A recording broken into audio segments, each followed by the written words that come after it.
বন্ধুরা, দাদু আর তোতা পাখি একসাথে বসবাস করত। তোতা পাখি মা হতে চলেছিল, তাই সে ডিম পাড়ার জন্য জায়গা খুঁজতে থাকে। তারপর অসহায় তোতা পাখি মসজিদের মিনারের ওপর বাসা তৈরি করে।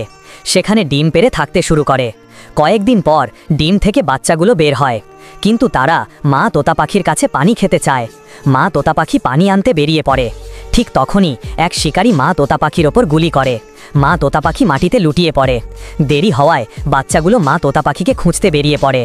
মাকে রাস্তায় মৃত অবস্থায় দেখে বাচ্চাগুলো ফুঁপিয়ে কেঁদে ওঠে।